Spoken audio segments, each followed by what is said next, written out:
basal ganglia prescription number 6. Learn how to deal with conflict.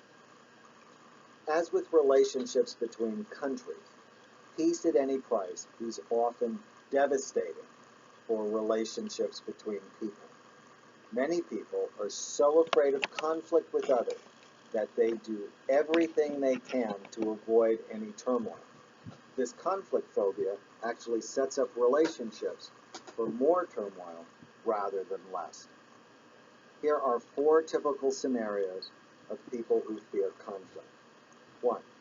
In an attempt to be a loving parent, Sarah finds herself always giving in to her 4-year-old son's temper tantrums.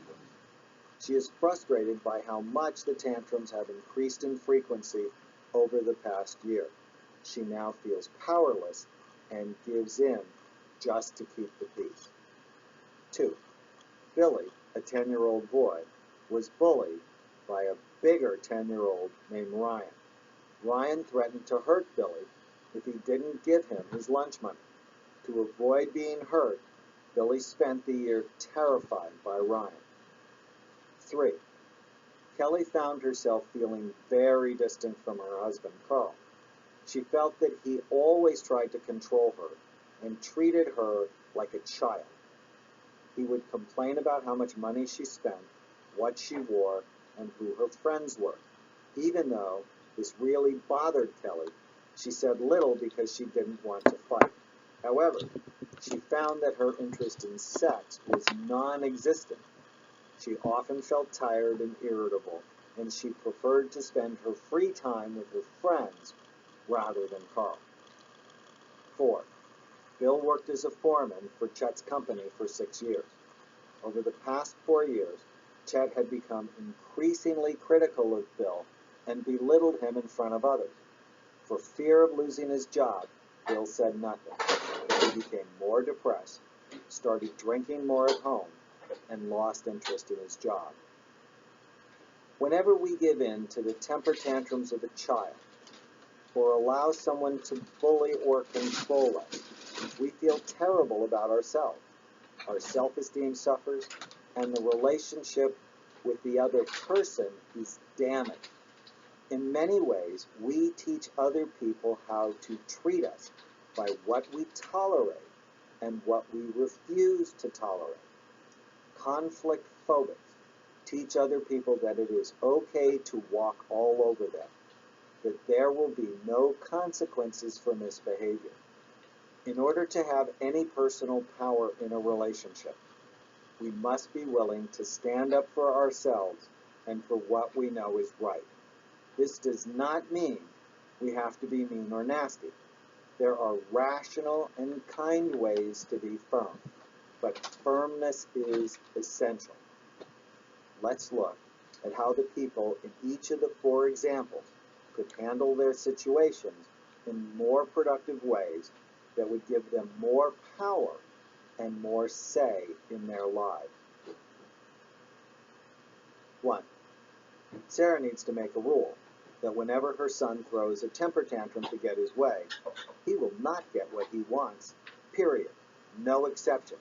By giving into his tantrums, Sarah has taught her son to throw them, which not only hurts his relationship with his mother, but will also teach him to be over-demanding with others and will hurt his ability to relate socially to others. If Sarah can be firm, kind, and consistent, she'll notice remarkable changes in a short time. 2. By giving in to the bully, Billy taught Ryan that his intimidating behavior was okay. Standing up to him early, even if it meant being beaten up, would have been better than spending a whole year in pain. Almost all bullies pick on people who won't fight back. They use intimidation and are rarely interested in real conflict. 3. Kelly made a strategic mistake by avoiding conflict early in her relationship with Carl. By giving in to his demands early on, she taught him that it was okay for him to control her. Standing up to him after years of giving in is very difficult, but essential to saving the relationship. I see many, many people who, even after years of giving in, learn to stand up for themselves and change their relationship. Sometimes it takes a separation to convince the other person of your resolve, but the consequences of being controlled in a marriage are often depression and a lack of sexual desire. Standing up for oneself in a firm yet kind way is often marriage saving. 4. Bill gave up his power when he allowed Chet to belittle him in front of others. No job is worth being tormented by your boss.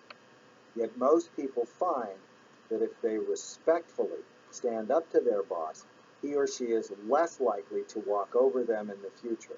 If, after standing up for yourself in a reasonable way, the boss continues to belittle you, it's time to look for a new job. Being in a job you hate will take years off your life.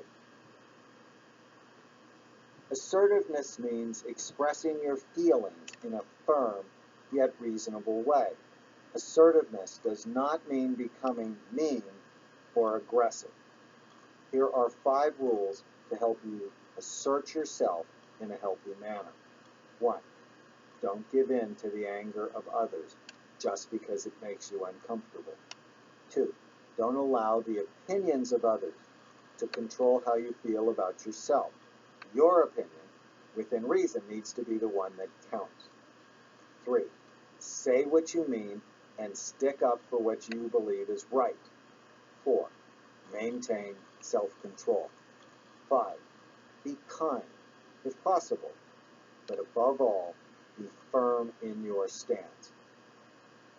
Remember that we teach others how to treat us. When we give in to their temper tantrums, we teach them that that is how to control us. When we assert ourselves in a firm yet kind way, others have more respect for us and treat us accordingly. If you have allowed others to run over you emotionally for a long time, they'll be a little resistant to your newfound assertiveness, but stick to it and you'll help them learn a new way of relating. You'll also help cool down your basal ganglia. Prescription number 7.